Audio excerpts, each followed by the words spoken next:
هتلاقوني فاصل في الكلام، وما بحبش اقول الحاجة بالطريقة الصعبة، بحب اقولها بالطريقة بتاعت صعوبتها في سهولتها. بمعنى ان في حاجة ممكن شخص يعلمها لك بطريقة صعبة جدا وانت تحس ان الموضوع كبير ومش هتفهم منه حاجة، وممكن شخص تاني يقولها لك بطريقة تحس ان ايه السهولة دي؟ طب ما الموضوع سهل، امال الناس مصعبة علينا ليه؟ انا دايما لما بشرح اي حاجه لحد فبيقول طب ما هو الموضوع سهل، امال الناس مصعباه ليه؟ فاتمنى ان طريقتي في الشرح معاكم تبقى بنفس الواي ده، وتقدروا ان انتوا تفهموا الموضوع وتعرفوا ان الموضوع سهل وبسيط. الموضوع مش معقد ولا صعب. السيشن النهارده هتكون عن اعلانات تيك توك، تيك توك ادز. وطبعا علشان نشتغل اعلانات على تيك توك احنا بنشتغل مع منصه بتاعت فيجوالز، يعني المنصه كلها مبنيه على الفيديوز. فاهم عامل معانا في الشغل على تيك توك اصلا، بعيد عن الاعلانات بقى وبعيد عن اي حاجه تانية احنا بنشتغل عليها، اهم حاجه عندنا هي الكرييتيف. اشتغلت على كرييتيف حلو، عرفت تبيع وعرفت تبقى فايرال وعرفت تكبر اكونتات وعرفت تعمل كل حاجه. لو الكرييتيف بتاعك مش كويس فمعناه ان كل حاجه معاك هتبقى مش كويسه. طيب احنا لو حضرنا كرييتيف هنحتاج بعديه موقع نبيع عليه، لان على اختلاف بقية المنصات مثلا زي فيسبوك، انت ممكن تبيع او ممكن تشتغل عن طريق المسجات، الناس تكلمك مسجات وتشتري منك وتخلص كل حاجة. ولكن في تيك توك الموضوع دوت مش متاح بالنسبة لك، فانت محتاج حاجة من اتنين. يا اما هتشتغل بحاجة اسمها فورم ليد جنريشن، وليد هنا معناه ان الشخص ده مهتم بالحاجة اللي انت بتبيعها وعايز يشتريها، فانت بتديله فورم كده يملاها، يكتب اسم، رقم تليفون، عنوان، مدينة، والجو ده. وبعد كده انت بتبتدي تتصل بيه او تأكد معاه الاوردر وتبتدي تشحنه له. يا اما يكون عندك ويب سايت. طيب الحاجات دي صعبة؟ لا، الحاجات دي سهلة جدا، تقدر ان انت تتعلمها في يومين ثلاثة مثلا، تتعلم الاساسيات وبعد كده تاخد مثلا يومين ثلاثة تانيين بتمارس الموضوع ده وبتجرب وبتشوف الاخطاء اللي هتقع فيها وبتشوف المشاكل والجو ده كله. بعد كده بتبتدي تبيع وتعد فلوسك. مش بقولك ان الموضوع هيبقى مربح من الاول، الموضوع بيبقى شوية كده وشوية كده، شوية بيكسب وشوية بيخسر، ودي بتشيل دي وفي الاخر الدنيا بتمشي. طيب خلينا نبدأ الاول. لو عندي ويب سايت، فمثلا عندنا مثال للمنتج ده. المنتج ده عبارة عن لمبة وفيها كاميرا، بتبقى كأنها كاميرا مراقبة. ده كده الويب سايت اللي احنا هنشتغل عليه. وعلشان نشتري او علشان العميل بقى يشتري بياخد اسم، رقم تليفون، مدينة، عنوان بالتفصيل، وادي السعر بتاعي، وانا حاطط الشحن مجاني. طيب قبل ما ابدا شغل على الويب سايت انا عندي حاجة اسمها بيكسل، هي اللي بتربط الداتا بين منصة الاعلانات اللي هي تيك توك وما بين الويب سايت. انا دلوقتي لو عملت اعلان من تيك توك، ده شرح يعني ايه بيكسل. شرح يعني ايه بيكسل. انا دلوقتي لما بعمل اعلان من على تيك توك واليوزر فتح الويب سايت بتاعي، فخلاص هو كده بقى بره تيك توك، فتيك توك مش هيعرف ازاي العميل ده دخل اشترى ولا ما اشتراش. فبنربط حاجة زي كود برمجي كده بيتربط بين الويب سايت وبين تيك توك، بحيث ان لما الويب سايت يحصل عليه بيرشيز او عملية شراء ناجحة، فيبلغ تيك توك يقول له اليوزر اللي جه من عندك اشترى من عندي فعلا. ولما يجي حد تاني ما اشتراش فما بيبلغش ان هو اشترى، فما بيعدش عندي ان اليوزر اللي دخل وداس على الاعلان بتاعي اشترى. طيب عشان نعرف البيكسل ده بيجي منين، احنا هنتعامل في السيشن دي على اساس ان احنا لسه ما نعرفش اي حاجة. فهندوس على تولز ومنها هنختار ايفنتس.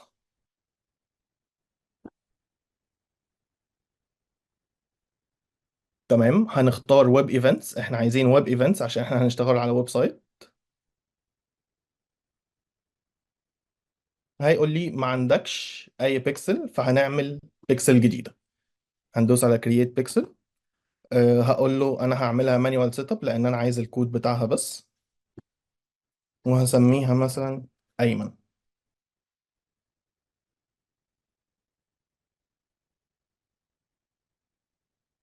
طيب دي البيكسل بتاعتي ودي الايفنتس اللي انا ممكن اشتغل عليها. فانا بعمل سكيب للموضوع ده دلوقتي، وبقول انا هعمل هنا ايفنت بيلدر، وادوس كرييت ايفنت.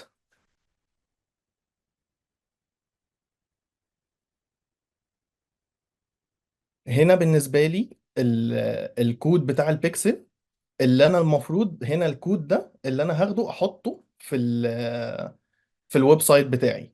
طيب انا بحط ده ازاي؟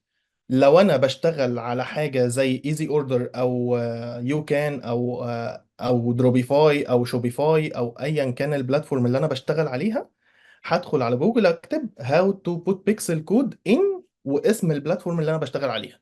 يعني ايه بلاتفورم اصلا؟ يعني منصه بتديني مساحه ان انا اعمل ويب سايت عنده مقابل فلوس معينه بياخدها مني على الاوردرات. زي مثلا هنا ده منصة ايزي اوردر، انا ممكن ادخل في الاعدادات واهي اضافة البيكسل، او هنلاقي السيتنجز هنا نظبط بيها البيكسل اهي في ادوات التسويق. هاجي هنا مثلا ادي البيكسل بتاع فيسبوك، بيكسل تيك توك، ادي الكود. طيب الكود اللي احنا كنا واخدينه من هنا اهو، احنا لو عملنا له كوبي هنيجي هنا هنعمل له بيست هنلاقيه كود كبير خالص. احنا مش عايزين كل ده، احنا عايزين الحتة دي بس اللي هو الكود نفسه. هناخده كوبي وناخد من اول هنا نمسح وننزل تحت ونحط الكود تاني بيست. يبقى كده ده الكود بتاع البيكسل اللي احنا لسه عاملينه دلوقتي، وهروح جاي عامل سيف. ده كده بالنسبه لمنصه ايزي اوردر. طب لو عندي موقع ووردبريس ليه بلجن، يعني هتكلم الديفلوبر اللي عامل لك الويب سايت، هتقول له والله انا عايز احط الكود دوت لبيكسل التيك توك، هيقول لك تمام هحطه لك. وهو عارف بيحطه ازاي. لو انت نفسك اللي عامل الويب سايت، ممكن تدخل على جوجل وتكتب ازاي تحط البيكسل بتاع التيك توك في الووردبريس او في اي منصه انت بتستخدمها. الموضوع سهل وبسيط، سهل جدا لدرجه ان انت هتلاقي 100 و200 و300 واحد شارحينه الموضوع بنفس البساطه اللي انا عملتها دلوقتي قدامكم. مش صعب، ما تصعبش الموضوع على نفسك. تمام. بعد كده هو هنا بيقول لك انت هتكبير البيكسل كود، هتحط الكود دوت في الهيدر بتاع الويب سايت، او يعني هو ده اللي احنا عملناه ان احنا حطينا الكود هنا في ايزي اوردر. طيب بعد كده هنختار يو ار ال ايفنت. تمام، كونتينيو.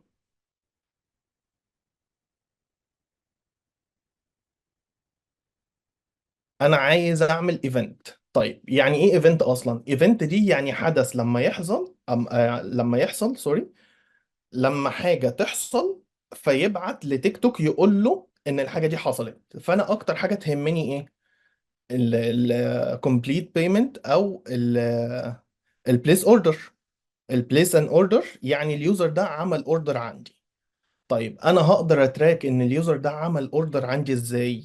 فانا هنا مختار ان انا هخليه يقرا ان اليوزر ده عمل اوردر عن طريق اليو ار ال بتاعي. اليو ار ال يعني ايه؟ يعني مثلا انا عندي اللينك ادي كده الصفحه بتاعتي، تمام. هضغط للشراء هيقول لي الاسم، هقول له تيست، رقم الجوال، المدينه، العنوان. انا بكتب اي حاجه طبعا دلوقتي. شراء. تمام. عندنا هنا لو نبص في اليو ار ال ده كده اسم الموقع اللي ظاهر فوق ده هو يعني كلمة يو ار ال.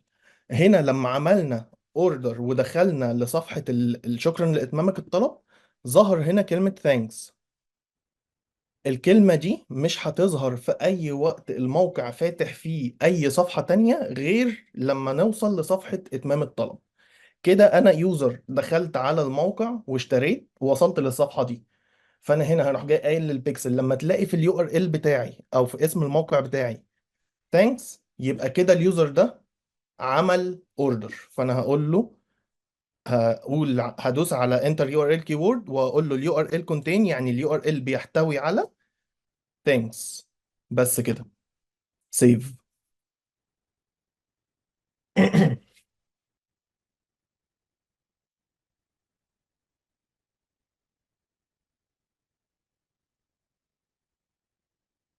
تمام كده البيكسل اهي قدامي معمولة ولسه مستنية يجي لها ايفنتات والجو ده. طيب، ازاي اقدر افيريفاي ان البيكسل اتسطب صح وارى الحاجة صح معايا؟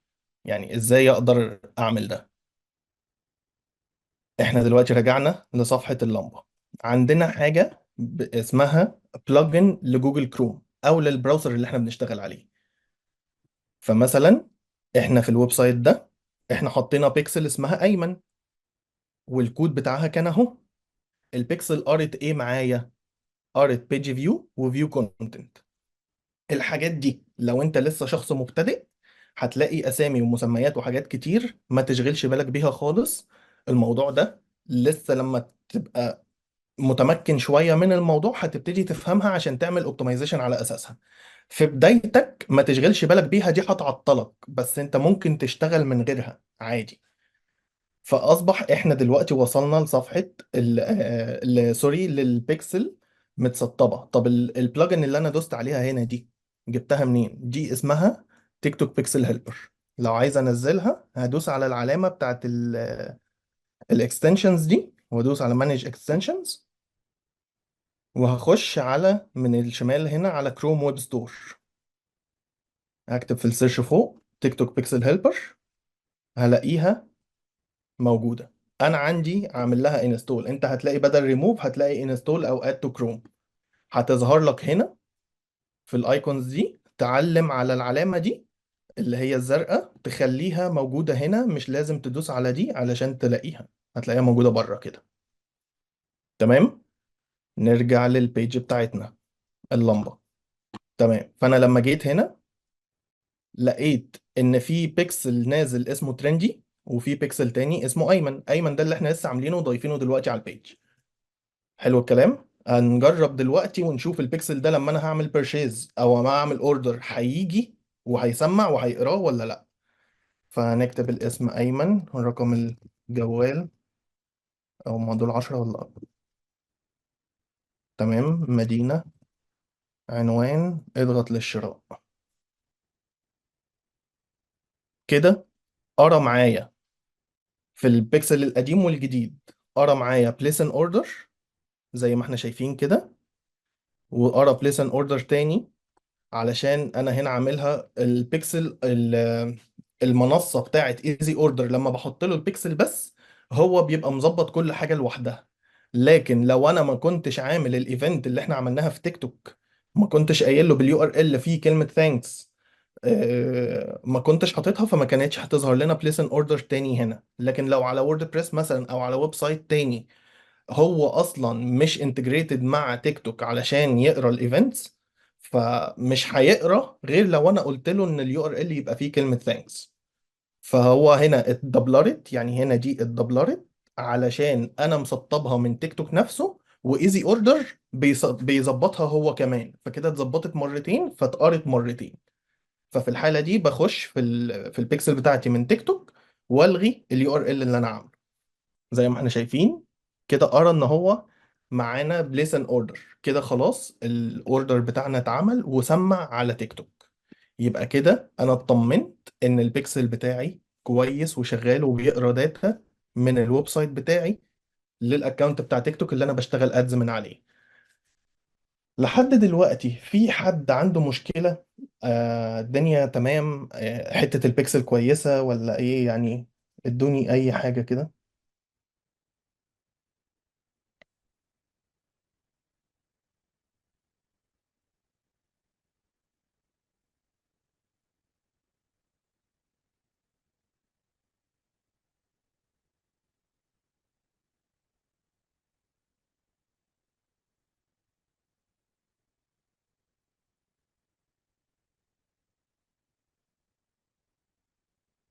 طيب حلو جدا، نخش على النقطة اللي بعديها. ازاي نعمل كامبين؟ هندوس على كرييت. احنا دخلنا على التيك توك ادز ودخلنا، هو في الاول هيدخل معاك من داشبورد هنا، وانت هتروح جاي دايس على كامبين من فوق وهتدوس كرييت. هنا احنا هنبدأ نعمل كامبين. طيب، الكامبين اللي احنا هنعملها دي احنا عايزين نبيع منها، فمعناه ان احنا عايزين حاجة اسمها conversion او تحويلات. لو حولناها للعربي ترجمة حرفية هتبقى تحويلات او احالات. فهنا conversions. دي نوع الكامبين اللي احنا بنشتغل عليه في التجارة، سواء إلكترونية سواء دروب شيبينج سواء أيا كان الحاجة اللي احنا بنعملها الخاصة بعملية بيع عن طريق ويب سايت. بنشتغل ويب سايت conversions. تمام. طيب الكامبين نيم هنسمي الكامبين بتاعتنا. لو حد حضر لي اي سيشن قبل كده هيعرف النيمينج كونفنشن اللي انا بشتغل عليه. لو حد اول مره يحضر سيشن ليا، فانا ليا طريقه معينه في اسم الكامبين عشان لو انا او غيري شغال على نفس الاكونت ده نفهم الاكونت ده او الكامبين دي خاصه بايه. فانا ببدا باي ام، وده اختصار لايمن محمد، علشان يبقى لو اكونت مع كلاينت مثلا احنا شغالين عليه اكتر من ميديا باير او اكتر من حد متخصص اعلانات بيشتغل في نفس الشركه، نقدر ان احنا نعرف مين اللي عمل الكامبين دي ومين اللي عمل الكامبين دي. بعد كده اسم البرودكت، فاحنا هنكتب لامب كاميرا. وبعد كده هكتب سعر البيع، احنا بايعينها بكام؟ كانت 199 اعتقد. اه 199. فهكتب 199. بس ده كده ممكن ازود عليه الاس كيو. الاس كيو اللي هو كود المنتج. كود المنتج هنا لمبة كاميرا اهو اس كيو. ده ده الكود بتاع المنتج. فانا دايما لو اشتغل دروب شيبينج بحب اشتغل كده. ده اسم الكامبين بتاعي، ابقى عارف اسم المنتج. لو هخش على الويب سايت بتاع البلاتفورم اللي انا بشتغل عليه اللي هو هنا ايكومبو، اخش اسيرش بالكود ده على طول يجيب لي المنتج، بدل ما اقعد ادور انا هنا لامب كاميرا دي كانت انهي منتج، وهنا سعر البيع. وانا من خلال الويب سايت نفسه عارف ان تكلفة المنتج 60 ريال، او لا مش ده، كان ده سعر تكلفة المنتج 95 ريال وانا ببيع ب 200، فانا كده كسبان 105 ريال. هنشيل منهم الشحن اللي هو سواء 20 او 30 او 25، فيعرف في الاخر صافي الربح بتاعنا كام. ده كده قصة التسعير، ودي ليها سيشن لوحدها مش هنخش فيها دلوقتي. فكده ده اسم الكامبين بتاعنا. تمام. عندنا الاد جروب نيم. في الفيسبوك بيبقى اسمها ادست، في التيك توك بيبقى اسمها اد جروب. في بلاتفورم تانية ممكن تلاقيها اسم تالت خالص. هم نفس الستراكشر بتاع الكامبينز، هو كامبين تحتيه اد جروب تحتيه اد. الكامبين هي اللي بنظبط فيها الاسم وبنظبط منها البادجت او نوع الكامبين الهدف بتاعها ايه. الاد جروب ممكن نظبط منه بادجت برضو، او نظبط منه تارجت، او نظبط منه استهداف وحاجات كده. والاد هو اللي بنحط فيه الكرييتيف واللينك بتاع الويب سايت اللي هنشتغل عليه. فنفس الترتيب ده في التيك توك هو نفسه في الفيسبوك هو نفسه في اي بلاتفورم تانية سواء سناب شات جوجل ايا كان، مع اختلاف الطريقة اللي بنشتغل بيها ومع اختلاف طريقة العرض اللي قدامك. فهنا الاد جروب دي مثلا انا هعملها برود. برود يعني عام. انا هنا مسميها برود. برود معناها كلمة عام، يعني انا مش هخصص حاجة معينة او تارجت معين للاد جروب دي، عشان عايز الالجوريزم او البلاتفورم نفسها تيك توك هي اللي توري الاعلان بتاعي لناس كتير، وبناء عليه تجيب لي كونفرجنز، وهي كده كده بتوبتمايز مع نفسها وتوصلني للناس اللي عندها اهتمام بالمنتج بتاعي بناء على الداتا اللي هي بتجمعها. هنا هنختار البيكسل، هنختار ايمن. والايفنت اللي احنا بنوبتمايز عليها هنا، انا عملت في البدايه الكامبين الهدف بتاعها كونفرجن. فهو هنا بيسال لي احسب لك ان في كونفرجن حصل امتى. فانا هقول له لما البيكسل تبعت لك وتقول لك ان في بليس ان اوردر حصل. تمام. هننزل هنا في البليسمنتس، ودي اخطر حته في تيك توك. لو انت لسه شخص جديد اول مره تشتغل على تيك توك، اوعى تختارها اوتوماتيك بليسمنت. لازم تدوس على سيلكت بليسمنت وتلغي دي وتلغي دي.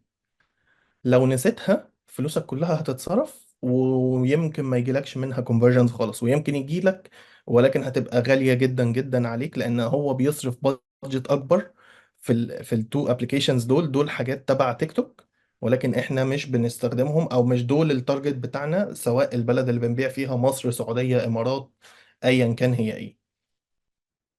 فهنا دي اهم حاجه لازم ناخد بالنا منها في البليسمنت، ما نسيبهاش اوتوماتيك. لازم هنا نعمل سيلكت بليسمنت ونختار التيك توك. بعد كده هنا لو عندي سيفد اودينس هنفكنا منها دلوقتي، لو احنا لسه بنبدأ احنا ملناش دعوة بالكلام ده خالص. هنا البلد احنا مش بنبيع في مصر، احنا بنبيع في الامارات. تمام. الجندر احنا هنبيع لرجالة ولا ستات ولا كله، فاحنا هنسيبها كله. العمر احنا بنبيع كاميرا مراقبة، فاعتقد ان الفئة لحد 24 دي مش هتبقى معانا، فاحنا هناخد من 25 واعلى. بداية من 25 ده شخص ممكن يكون متجوز أو ممكن يكون في شغل، عنده محل، عنده أي بيزنس بيتعامل فيه ومحتاج إن هو يركب كاميرا مراقبة فيه. أقل من كده ما أعتقدش، أو لو في هيبقى بنسبة قليلة جدا. بعد كده اللغة هنختار عربي وإنجليش. السبندنج باور نخليها عادي.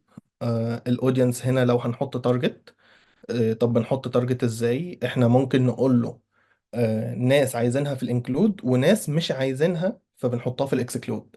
يعني مثلا عايز ناس مهتمة بالألعاب، ناس مهتمة بالأفلام، ناس مهتمة بالخروج، ناس مهتمة بالسبا أو التجميل أو الحاجات دي، لو منتجات نسائية. فبحط كل ده في الانكلود، والاكسكلود بشيل منه اللي أنا مش عايزه. تمام. ننزل بعد كده، كل دي حاجات بنسيبها عادي، ما فيش مشكلة. طالما احنا لسه في البداية وعاملين كامبين برود من غير تارجت ومن غير أي حاجة. هنيجي هنا على البادجت، هنحط البادجت ديلي ولا لايف تايم. يعني أنا عايز البادجت بتاعتي دي اللي أنا هحددها دلوقتي هيصرف يوميا الرقم ده، ولا كل الفترة اللي أنا هحطها له أو اللي أنا هحددها له. لو أنا عايز كامبين مثلا تشتغل أسبوع وكل يوم تصرف 100 جنيه، فأنا هقول له لايف تايم وهحط له 700. وادي التاريخ البدء النهارده 4/4، واخليها ليوم 12 أو 11/4. يبقى كده الكامبين دي هتشتغل اسبوع، كل يوم يصرف 100 جنيه. تمام. لكن انا مش بحبذ ان احنا نعمل ده، انا بحبذ ان احنا نعملها ديلي. ونصرف هنا كل يوم مثلا نختار هنصرف 300 جنيه، 500 جنيه، 700 جنيه. ايا كان الرقم اللي احنا هنصرفه حسب الكامبين اللي معانا والمنتج يستحمل مننا بادجت قد ايه. نقدر ان احنا نظبط الكلام ده. طيب كده خلصنا الحتة بتاعت البادجت والسكادول. السكادول دي اللي هي بنختار منها الوقت اللي هيشتغل فيه. طيب احنا هنا عاملينها ديلي. تمام. عايز بقى الكامبين دي انا دلوقتي الساعة 9، ولو شغلت الكامبين دلوقتي واتقبلت كمان نص ساعة مثلا، فهي هتشتغل الساعة 10 أو 10 ونص. واليوم بينتهي الساعة 12، فهتصرف ال 300 جنيه كلهم لحد الساعة 12، فده كده مش صح. فأنا أروح جاي عامل آه ثانية واحدة.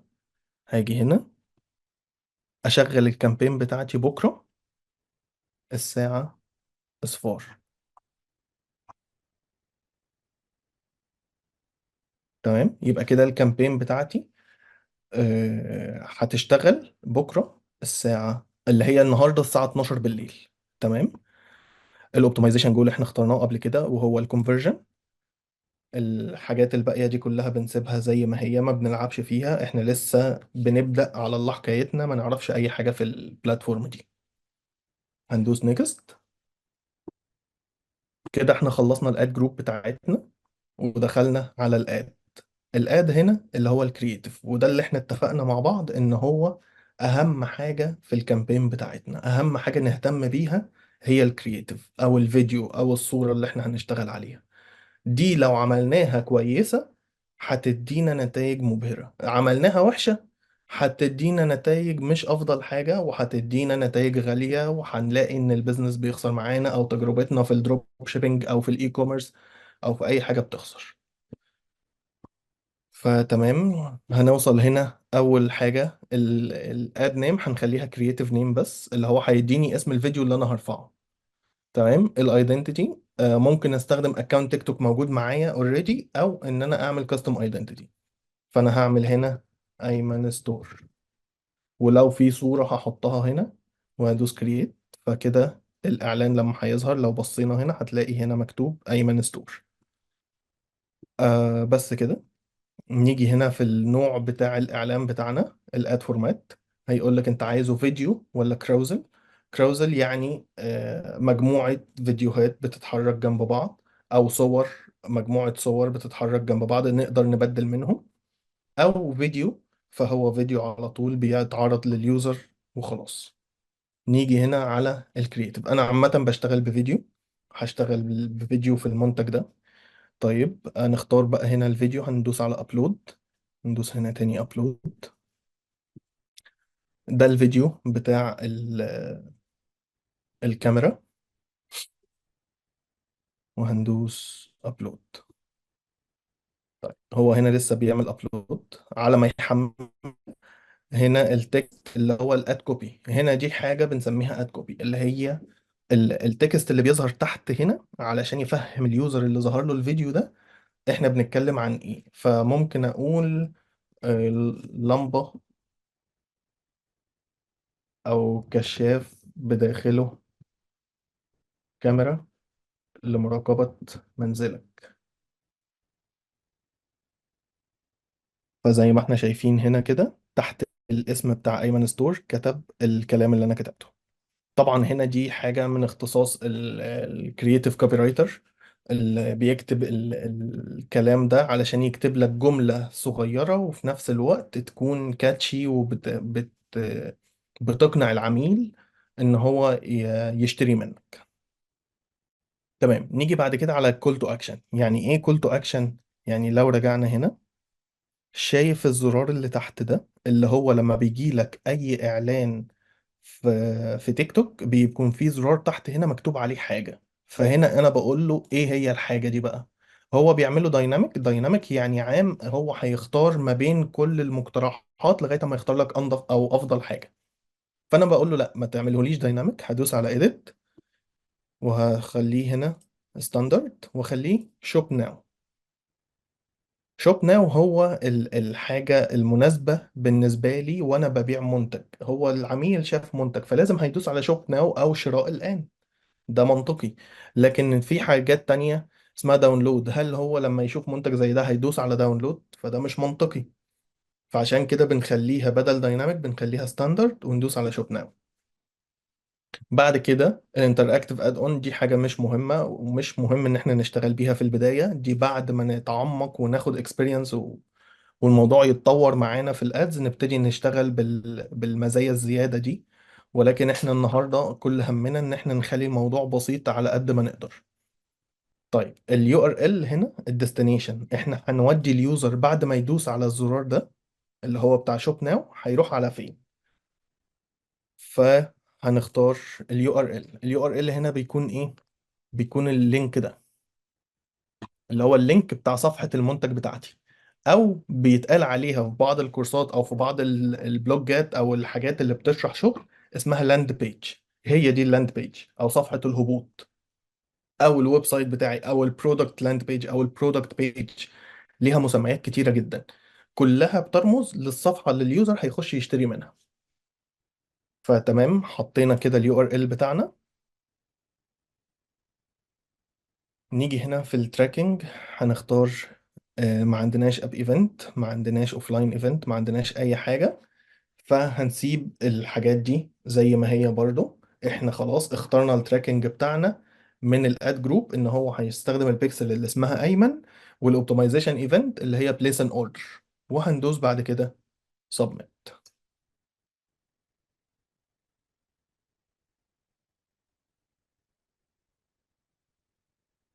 تمام، هو الاكونت ما فيهوش بيمنت ميثود فمش هيرضى ان انا اعمل الكامبين علشان انا مش حاطط وسيلة دفع في الاكونت ده، الاكونت ده فاضي. تمام، فدي كده الطريقة اللي بنعمل بيها الكامبين بتاعة الكونفرجن. طيب لو انا واحد حابب اشتغل وحابب اصرف وحابب ابيع ولكن ما بعرفش اعمل ويب سايت، ولما كلمت حد يعمل لي ويب سايت لقيت ان التكلفة عالية، ولما لقيت حد التكلفة بتاعته مناسبة بالنسبة لي لقيت الكواليتي بتاعت الويب سايت مش كويسة. اقدر اعمل ايه؟ عندنا بديل تاني في التيك توك اسمه ليد جنريشن. الليد جنريشن ده عبارة عن فورم بتتفتح لليوزر يكتب فيها اسمه ورقم تليفونه وعنوان علشان يشتري مني. فهعمل كده. هنعمل دلوقتي، احنا كده خلصنا كامبين الكونفرجن، هنخش على كامبين الليد جنريشن.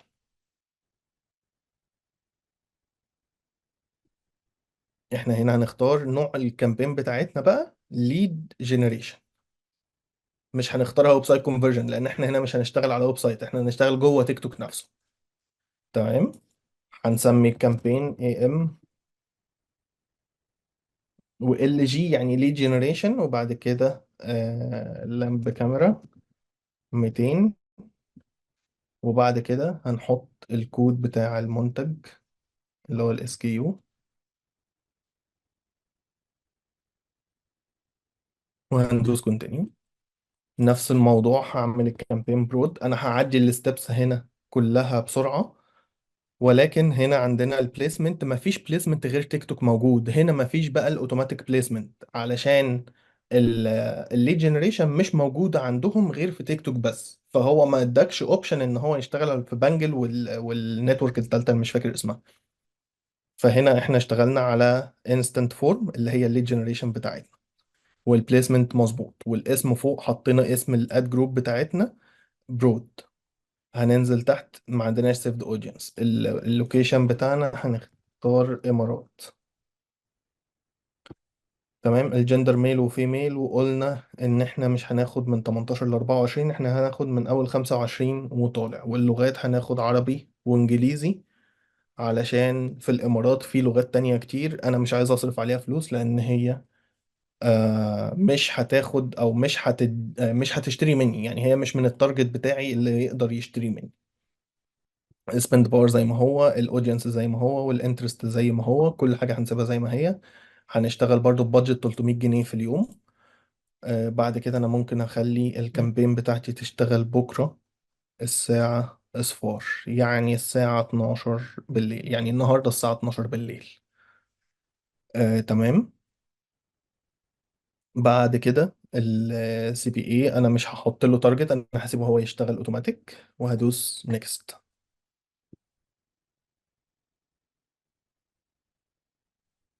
هنا التاريخ اللي الكرييتيف هيترفع فيه مش عايزه.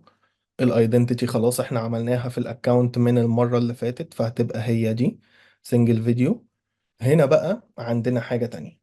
انا لو بعمل اكتر من كامبين لنفس الفيديو او نفس الكرييتيف او نفس المنتج اللي انا اشتغلت عليه، مش كل مرة هعمل ابلود. عندنا حاجة هنا اسمها اللايبرري.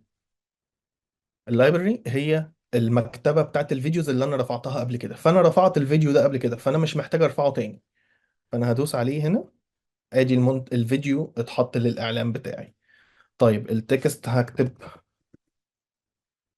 لمبة بكاميرا داخلية للمراقبة أثناء غيابك. تمام.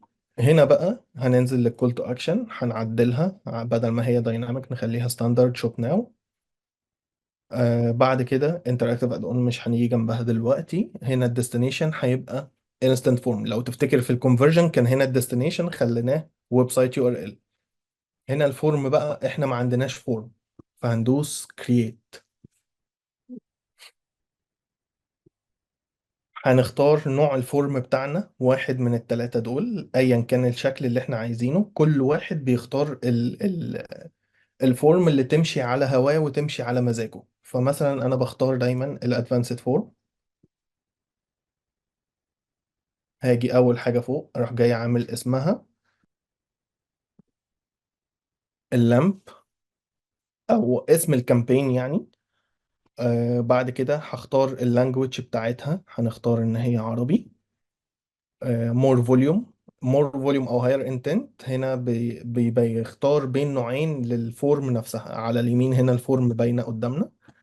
طيب اللون لايت ولا دارك؟ دايما بحب ان هو يكون دارك.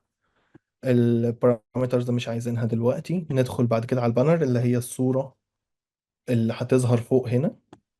فهنختار الصوره دي صوره المنتج. ممكن نصغره شويه عشان يبان. تمام كده كويس. confirm. بعد كده الانترودكشن مش عايزينها.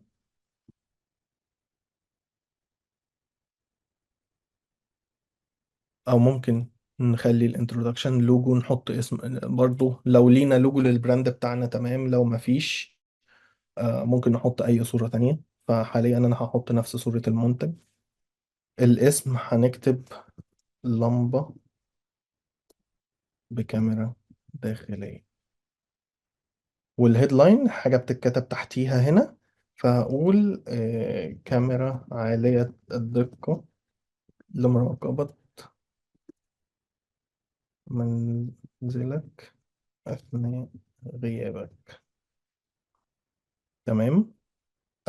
هنا السلوجان ده بيتكتب هنا، فنقول من فضلك، أو هنا ممكن نكتب السعر مثلا،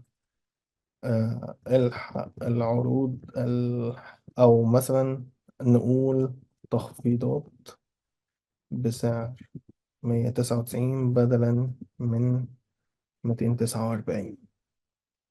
فأنا هنا كتبت سعر المنتج علشان لازم أدي العميل مكان يعرف فيه السعر. بعد كده الأسامي أو الأسئلة، فأنا هقول هنا في البداية في البيربز ستيتمنت هقول من فضلك اترك بياناتك لإتمام عملية الشراء. وهنا البيانات أهي موجودة، فأنا هلغي البريد الإلكتروني، مش عايزه، أنا عايز اسم. وهدوس هنا فون نمبر، يبقى كده اسم، رقم تليفون، وبعد كده عنوان، وتاني سيتي. بص هنا كده بقت الفورم ان الشخص بيشوف صورة المنتج، وهو اسمه لمبة بكاميرا داخلية، ومكتب له ان هو لمبة عالية الجودة. ممكن اقول له بقى كام ميجا بكسل، وبتشتغل بالليل والنهار، ومقاومة للمية، واقعد ارغي معاه للصبح. فهنا انا بعمل كل اللي انا عايزه كأني في ويب سايت، بس انا هنا عامله فورم. واقول له هنا السعر 199 بدل من 250، وهنا بقول له اطلب سيب بياناتك، اسم، رقم تليفون، عنوان، مدينة. تمام. بعد كده البرايفسي بوليسي دي صفحة او لينك لازم اضيفه في الفورم بتاعتي علشان اشعار الخصوصية بتاع تيك توك. فهنا مثلا هكتب الكومباني نيم ايمن ستور، وهاجي هنا اللينك بقى بتاع الاشعار الخصوصيه. طب انا دلوقتي معيش ويب سايت اصلا، هجيب اشعار الخصوصيه ده منين؟ فبروح جاي ممكن ضيف اي لينك بتاع اي ستور تاني، ما يفرقش معايا. تيك توك ما بيركزش في الحته دي قوي يعني. فممكن مثلا هنا انا عندي ستور، فانا هخش ادي سياسه الاستبدال والاسترجاع مثلا، وهحطها في الكامبين. ادي اللينك. لا ده الريفند.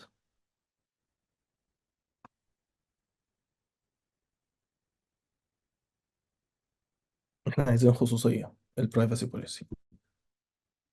تمام. لو انت ما عندكش ويب سايت تحط لهم اللينك بتاعه، خد اللينك من اي ويب سايت تاني عادي، مش بتفرق. ممكن بعد كده مؤخرا تبتدي تعمل مشاكل او لا، ما عنديش خلفية الصراحة، بس يعني على طول لما ببقى بشتغل وما فيش ويب سايت، بحط لينك بتاع البرايفسي بوليسي من اي ويب سايت تاني، وبتمشي بتعدي. بعد كده هندوس على كاستمايز. كاستمايز دي لو انا عايز احط صور تانية كتير للمنتج، فممكن ادوس على اد ايمج او تكست او كروزل. فانا ممكن احط هنا اكتر من صورة للمنتج. فتعالوا مثلا نشوف كده آه صور تانية. يعني مثلا ممكن ننزل الصورة دي، وننزل الصورة دي.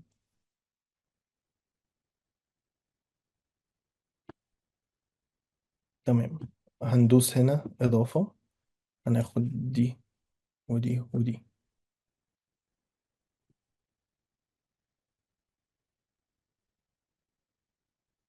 كده بعد ما العميل كتب بياناته ووافق على إشعار الخصوصية، هيلاقي هنا دي يقدر يقلب فيها صور المنتج بتاعي كأنه على الويب سايت بيتفرج على الصور على طول.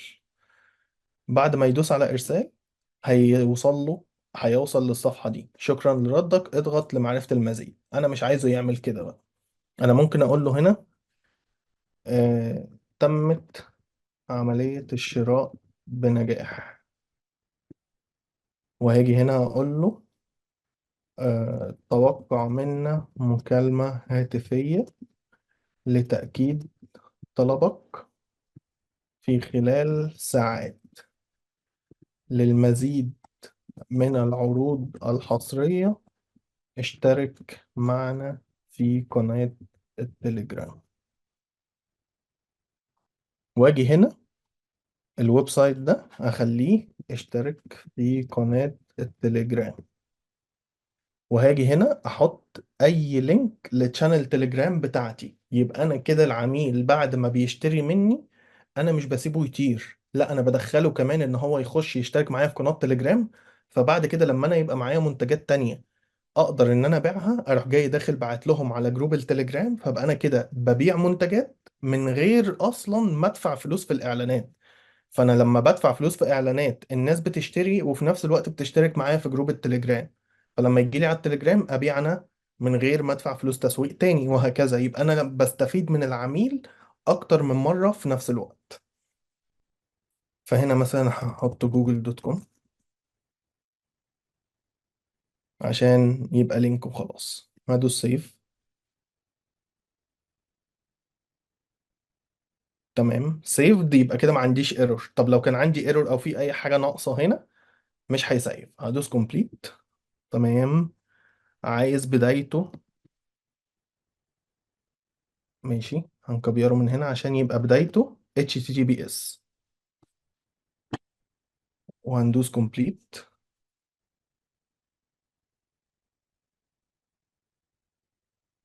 تمام يبقى كده احنا عملنا الكامبين، وهنا الانستنت فورم اللي احنا مختارينها. لو عايزين نغير فيها هندوس ابديت، لو عايزين نبص عليها او نجربها هندوس على بريفيو. فدلوقتي تعالوا نجرب كده الفورم اللي احنا عملناها دي.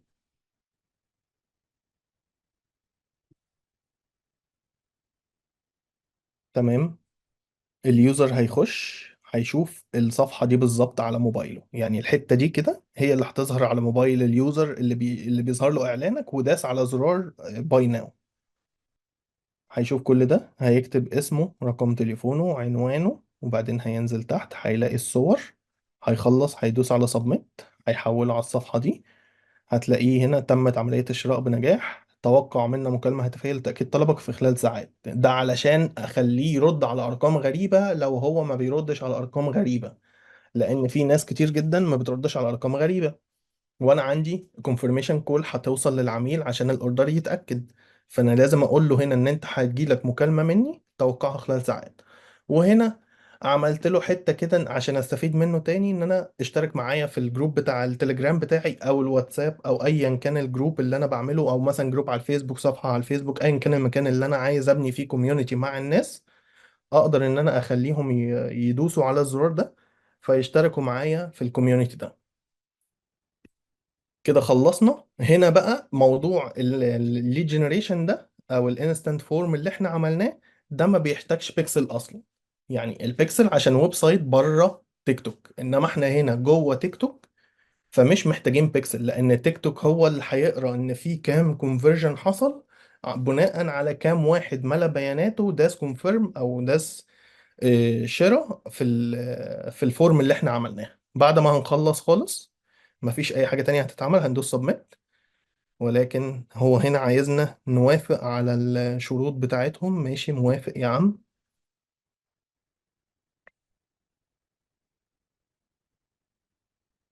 تمام برضه هو هنا طالب مني وسيلة الدفع، بس انا مش ضايف وسيلة دفع دلوقتي. ده كده الويب سايت، او ده كده باختصار هو ازاي تبدأ تشتغل اعلانات على تيك توك وتبيع وتجيب مبيعات. طب تعالى نشوف ازاي ببص على الكامبين وازاي ببص على النتائج بتاعتها. خلينا مثلا نخش على الاكونت ده. الاكونت ده كنت شغال عليه من كام سنة تقريبا. ده اكونت مصروف عليه فلوس وعامل اوردرات والدنيا كويسة فيه. طيب كلهم كانوا كونفرجن وكان في منهم حاجات لي جنريشن. ايه هي العوامل الأساسية او الرئيسية اللي انا ببص عليها لما باجي اشتغل على تيك توك، اول عامل ببص عليه هو السي تي ار. طب يعني ايه سي تي ار؟ لو وقفت عليه هنا هيديك الوصف بتاعه اللي فوق. طب يا عم احنا مش عايزين بقى مصطلحات وكلام انجليزي والشغل اللي بيعقد ده، انت من اول ما ابتديت السيشن وانت عمال تقول لنا سهله سهله وجاي دلوقتي تصعبها علينا. لا، الموضوع مش صعب خالص، الموضوع سهل جدا.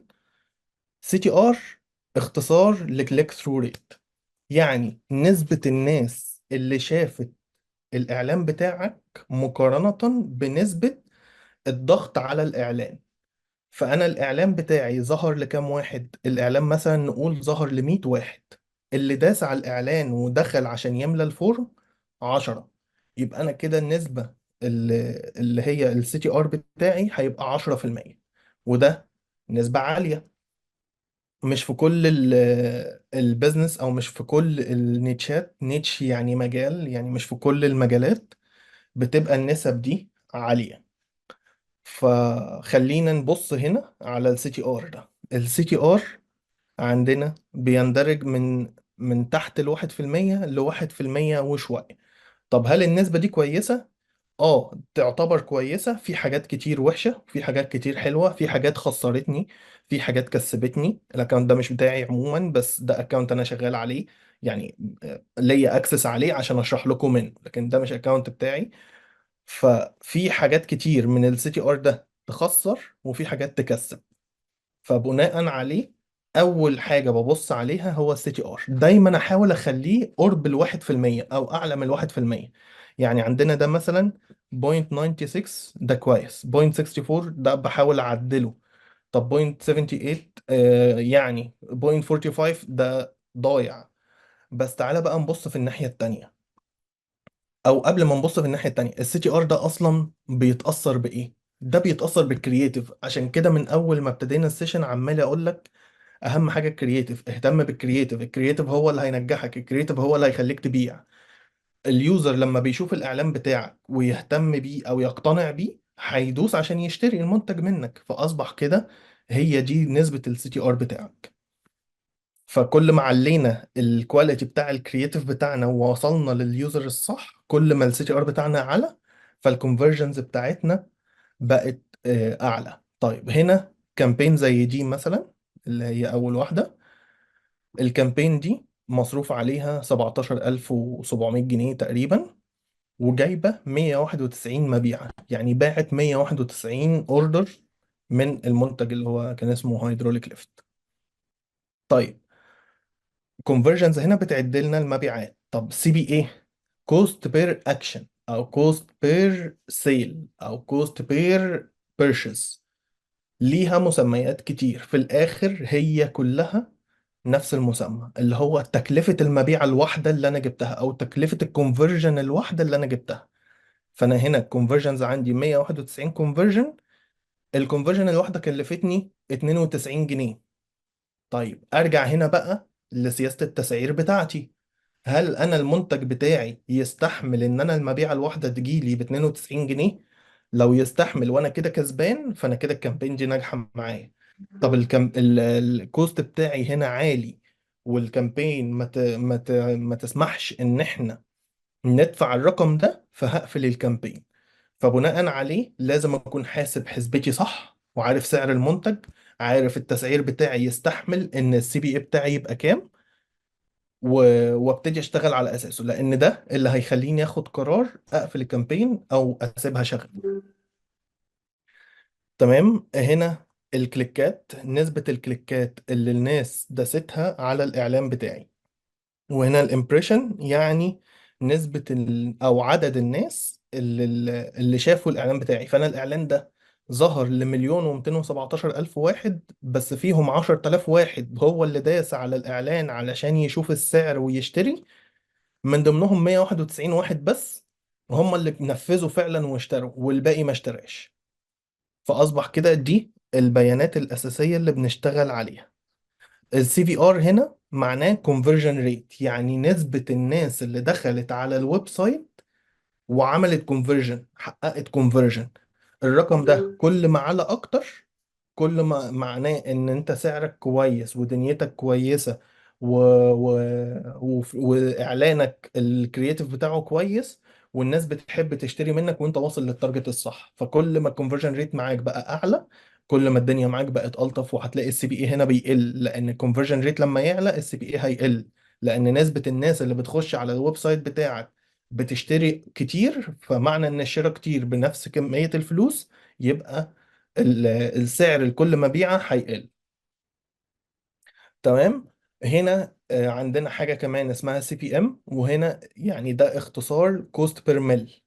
كوست بير ميل يعني الكوست بير 1000 يوزر، يعني التكلفة لكل 1000 يوزر شافك. فهنا احنا ظهرنا لمليون 217 واحد، لو قسمناها على الألف هيدينا ان الألف الواحدة كلفتنا 14 جنيه ونص. يعني لو ضربنا دول في بعض بعملية حسابية هيطلع لنا توتال الفلوس اللي احنا صرفناها، اللي هم 17600 وكسر دول. دي كده الميتريكس الأساسية اللي انت بتبص عليها. طيب، انا قلت حاجات كتير انا عارف، وفي منكم كتير اتلخبط. طيب، ايه الاهم من دول اللي انا اركز عليه؟ ومش مهم الباقي دلوقتي، انا واحد مبتدئ لسه بقول يلا بينا بسم الله عايز ابدا شغل. ايه المهم بالنسبه لي اللي اركز عليه؟ ومش مهم الباقي دلوقتي لغايه ما افهم بس الشغلانه ماشيه ازاي، وبعدين هبقى اتعلمهم واحده واحده. اهم حاجه عندك السي تي ار، الكونفرجن، السي بي اي. التلاتة دول سي تي ار، كونفرجن، سي بي اي، هم اهم حاجة تبص عليها. الباقيين ممكن ما تبصش عليهم في البداية. ده لو انت واحد لسه بيبدأ ولسه ما يعرفش حاجة في الاعلانات، وداخل عايز تبدأ تشتغل وبتحاول تجرب، وشفت فيديوهات كتير على اليوتيوب، وبتحضر معانا سيشنز وبتحضر معانا كورس علشان تبتدي تشتغل وتتعلم. اهم حاجة لو انت مبتدئ هي السي تي ار، الكونفرجن، السي بي اي. دول بالنسبة لك اهم حاجة. انا محتاج دقيقتين بس اخد نفسي فيهم، فمعاكو لو في اي استفسارات يعني، انا معاكو بتابع الكومنتات.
طيب، في حد بيسأل السيشن هتكون بيزكس ولا تيستنج وسكيلينج ميثودز؟ لا، ما فيهاش تيستنج وسكيلينج ميثودز، هي بيزكس بس للناس اللي بتبدأ شغل. آه، فمش هيكون فيها للأسف تيستنج وسكيلينج ميثودز. افضل منصة اشتغل عليها في الامارات؟ ما فيش حاجة اسمها افضل منصة. ده من وجهة نظري. في حاجة اسمها ان انا بجرب كل المنصات على المنتجات اللي معايا، وببتدي اعرف منها احسن نتيجة جات لي في المنتج ده ازاي، عن تجربة شخصية. في منتج كان بيشتغل معايا كويس جدا على سناب شات، وكان بيشتغل وحش جدا على تيك توك. ومنتج تاني بيشتغل حلو جدا على فيسبوك وبيبقى وحش جدا في فيسبوك، وبيشتغل حلو على فيسبوك وبيبقى وحش في تيك توك وسناب. فهي ملهاش قواعد، مفيش منصة اسمها دي الأحسن ومنصة دي الأوحش. في فرق بين المنصات والتارجت اودينس اللي موجود عليها، وكل واحد بيهتم بإيه. فحسب المنتج اللي أنا ببيعه هعمل تيست على الثلاث منصات أو الأربع منصات اللي مشهورين وموجودين في البلد اللي أنا بشتغل عليها، وبناء عليه هاخد قرار إذا كان المنصة دي هي اللي هكمل عليها ولا هقفلها واشتغل في منصة تانية. تمام. ازاي استفيد من كامبين سمارت؟ كامبين السمارت دي عبارة عن كامبين انت بتديها كرييتيفز كتير، وبتديها تكست كتير، وبتخليها هي تشتغل لوحدها، الجوريزم يعيش مع حاله. ساعات بتشتغل حلو وبتجيب نتائج كويسة جدا، وساعات بتبقى وحشة وبتخسرنا فلوس كتير. فهو الموضوع كله في الميديا باينج عموما او في الشغل الاعلانات قايم على التجارب. انت لازم تجرب علشان تعرف النتيجة.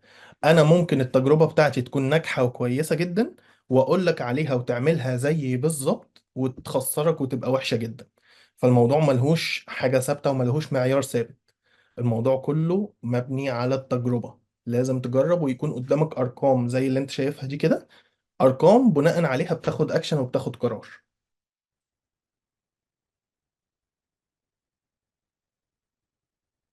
حد تاني بيقول.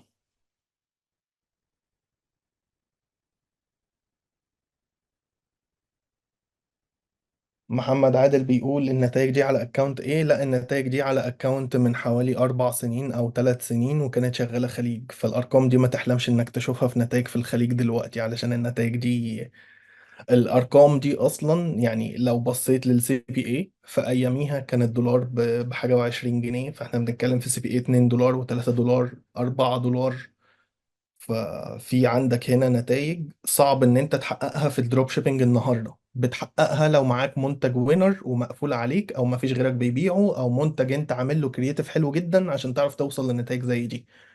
فالارقام دي عشان ما تتخضش وما تحسش ان انت نتائجك اغلى من كده فتقول ده انا مش بعرف اشتغل واللي قدامي ده بيشتغل وبيعمل حاجات تانية احسن مني وانا وتحبط والجو ده. فلا، النتائج دي مش دلوقتي، النتائج دي من كام سنة. و... ودلوقتي الارقام اعلى من كده. ف... فلا يعني ما تاخدش في الارقام دي كمقياس على الحاجه اللي انت بتعملها او الشغل اللي انت بتعمله. أمم،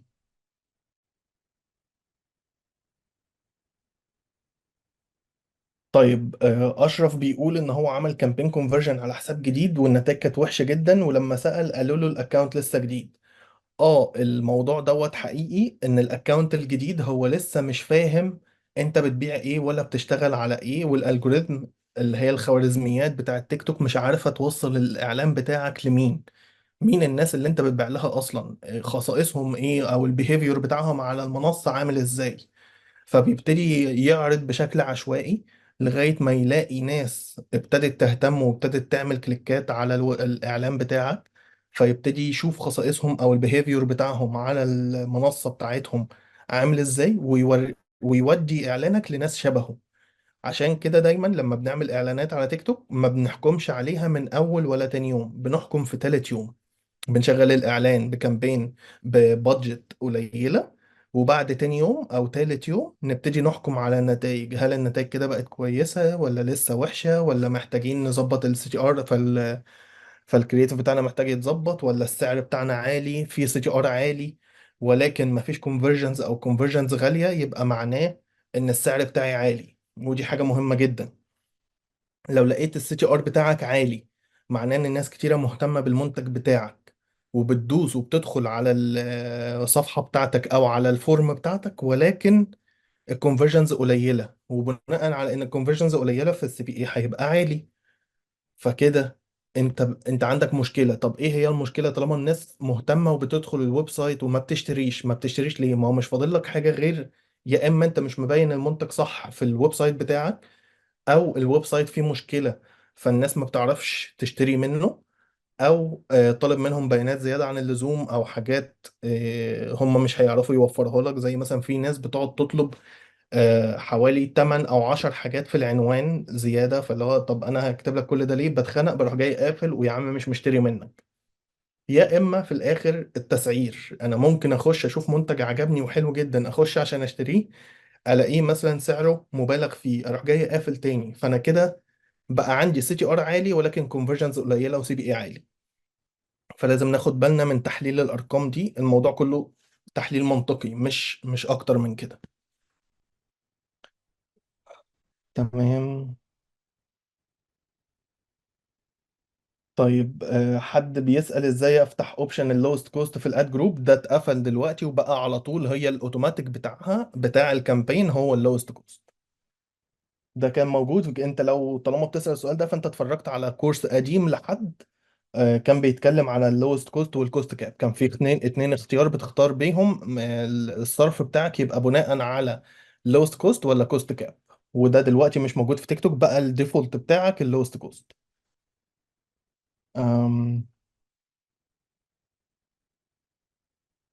الافضل ان انا اشتغل ليد جنريشن ولا ويب سايت؟ لا، الافضل ان انت تشتغل ويب سايت عشان البيكسل يجمع منك داتا. والكواليتي بتاعت الليدز في الليد جنريشن بتبقى مش افضل حاجه، بتبقى كويسه ولكن مش افضل حاجه. كواليتي الويب سايت بيبقى افضل. ودي مش قاعده برضو، علشان ما فيش قواعد في لعبتنا في بتاعت الاعلانات دي، هي كلها بناء على تجارب. فانا ممكن اقول لك رايي، غيري يقول لك راي تاني مخالف لرايي، واحنا الاتنين صح. انا صح في شغلي وهو صح في شغله، وانت في النص مش عارف طب انا اعمل ايه، امشي على كلامك ولا على كلامه. ففي النهايه هقول لك تاني برضو، الموضوع كله عباره عن تجربه. لازم تجرب بنفسك وتشتغل بايدك وتشوف النتيجه بتاعتك تبقى عامله ازاي.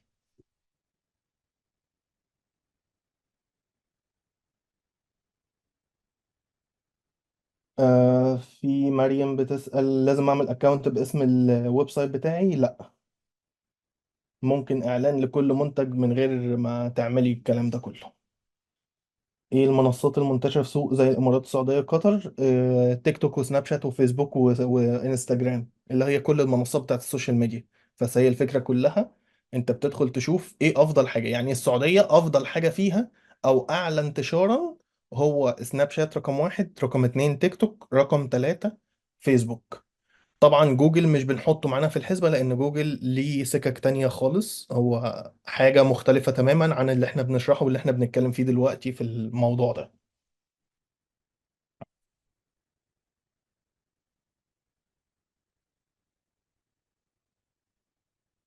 آه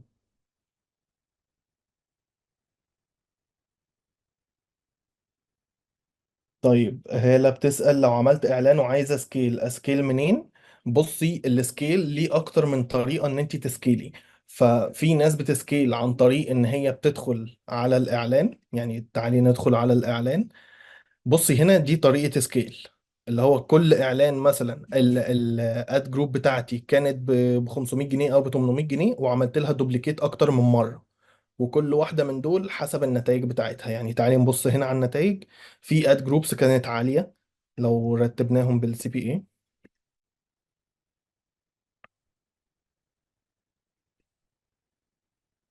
بصي، في اد جروب مثلا ضربت معايا وكانت ب 360 قفلناها. في غيرها ب 160، في غيرها ب 150، 100، وبعد كده وصولا في اد جروب كانت جايبه ب 60 جنيه وب 75 جنيه، وهكذا.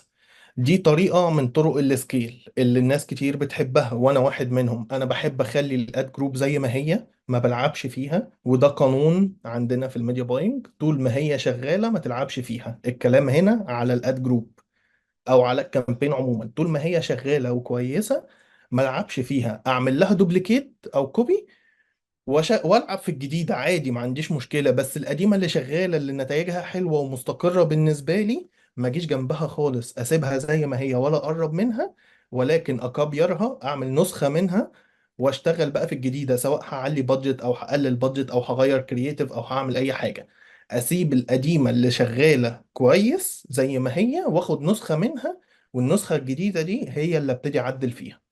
فدي طريقه من طرق السكيل، ان باخد الاد جروب بنفس البادجت بتاعها ما بغيرهوش واعمل لها دوبليكيت اكتر من مره. والدوبليكيتس، الحاجات اللي انا عملت لها دوبليكيت اكتر من مره، اعلي البادجت بتاعها. فدي كده طريقه السكيل.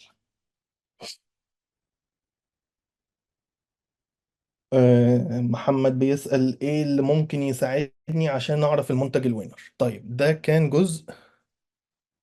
ماشي، شكرا يا تيك توك. ده كان جزء احنا هندخل ليه، ولكن ماشي، هخليني ارد عليك دلوقتي. وهندخل هنا نكتب تيك توك اد library.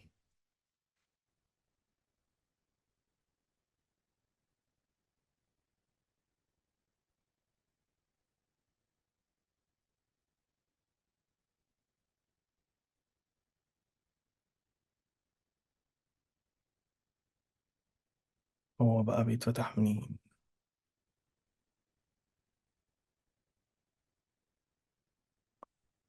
هو كل مرة بيحصل معايا نفس الموضوع ده وبقعد ادور هو فين.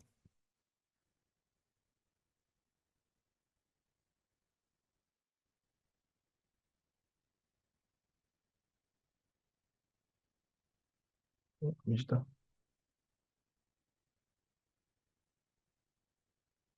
تمام. هنا بختار الاندستري اللي انا عايز اشتغل عليه، وبيدي لك ادز ناس تانية مشغلاها على حاجات في نفس الكاتيجوري ده. فمثلا هنا جايب لك This has absolutely changed the game. Xbox on. جاب لك هنا حد بيبيع منتج الاكس بوكس ده، فبيقول لك ان ده من الهاي بادجت، والسي تي ار بتاعه من ضمن التوب، علشان ده من يعني جايب سي تي ار 10% وعليه 130 الف لايك، فده منتج من المنتجات الترندي. تبتدي تدور بقى هنا على منتجات. هنا مثلا ده واحد بيبيع برفيومز، ده هنا بيبيع هدوم. هنا بيبيعوا Now get ready with me. Brian and I having to get. ده جيت ريدي ويز مي، لا ده مش بيبيع حاجة. هنا جرابات موبايل او This is the اكسسوارز last موبايل iPhone. تقريبا. فبتبتدي تدور بقى في الحتة دي، تبتدي تدور على الادز والحاجات اللي موجودة والترندي حسب الاندستري بتاعك. فمثلا لو عايزين جيمز، هنشوف افضل حاجة او اكتر حاجة بتتباع في الجيمز وهكذا. فدي الحتة اللي بتبص فيها وبتعرف منها الناس التانية بتبيع ايه وبتشتغل على ايه، وبناء عليه تبتدي تدور طب انا هل اعرف مورد بيبيع حاجه من دول. يعني مثلا احنا دلوقتي شفنا الناس بتبيع برفيومز كتير والسي تي ار بتاعهم عالي. ابتدي اشوف لو انا اعرف حد عنده مستورد برفيومز مثلا، او حد بيصنع برفيومز هنا بيشتري الزيت وبيعمل ازايز وبيعمل الجو ده، وابتدي اجرب ابيع زيه. طب مثلا في حد بيبيع هدوم وجايب سي تي ار عالي، او جايب لايكات كتير وحاجات كده.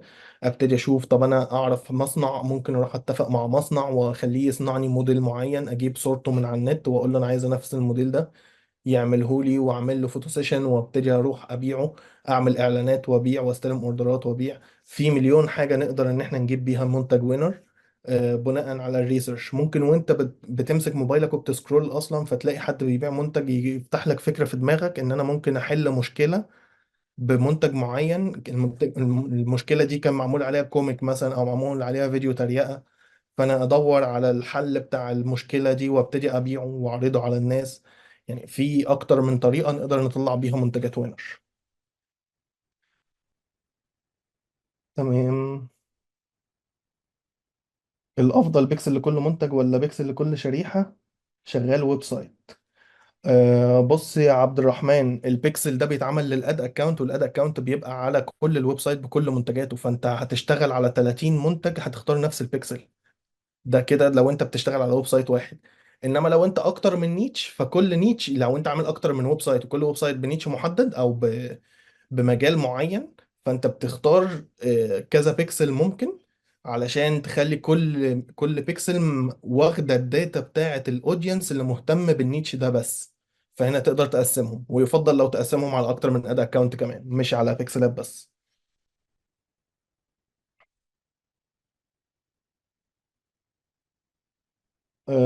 أيمن بيقول لو محتاج أتعمق أكتر وأبقى ملم بالموضوع أكتر، تبتدي بقى تشتغل بإيدك وتغلط وتتعلم وتدور على اليوتيوب أو تسأل حد أو تاخد كورسات أدفانسد. الكورس اللي احنا أو السيشن اللي احنا بنعملها النهاردة دي مش أدفانسد خالص، دي يا دوبك بيجنر. أنت محتاج الموضوع يبقى أدفانسد بالنسبة لك، فتاخد كورس مع حد يكون بيقدم كورس أدفانسد ويبتدي يشتغل معاك واحدة واحدة.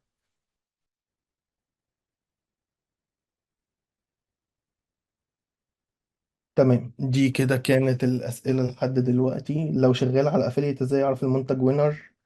زي مثلا افيليت اي كومبو. عندنا في اي كومبو لو دخلنا على الهوم بيج هنلاقي اول حاجة المنتجات الاكثر مبيعا، دي المنتجات الوينر في اي كومبو اصلا. يعني دي المنتجات الاعلى مبيعا حرفيا، ده بجد من جوه اي كومبو.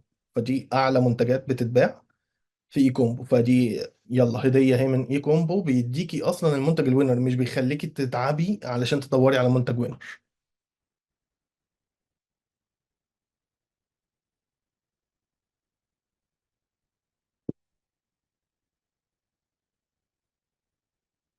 تمام. شكرا يا محمود. طيب احنا كده تقريبا خلصنا الشرح بتاعنا، فأنا معاكم شوية، يعني ممكن 10 دقايق كده كمان. لو في حد عنده استفسار أو سؤال عن حاجة تانية فأنا معاكم.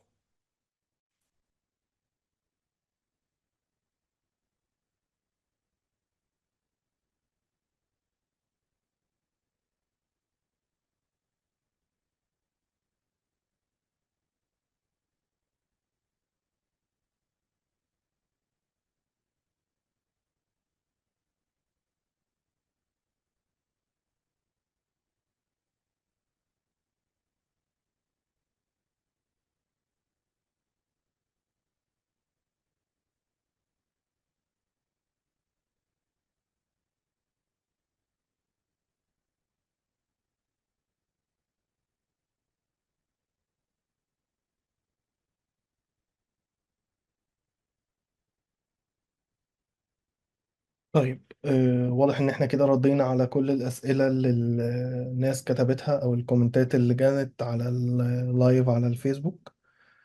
فشكرا لكم جدا، وكنت مبسوط إن أنا معاكم. ولو في أي حد عنده استفسار أو عنده حاجة محتاج يسأل عنها في أي وقت يبعت لي على الفيسبوك. مفيش مشكلة. وشكرا لكم مرة تانية، وأتمنى إن أنا أكون قدرت إن أنا أضيف لكم ولو حاجة بسيطة، معلومة بسيطة أو فكرة جديدة للشغل. وربنا يكرمكم كلكم إن شاء الله، وتعملوا مبيعات كويسة جدا وتحققوا أحسن أرباح.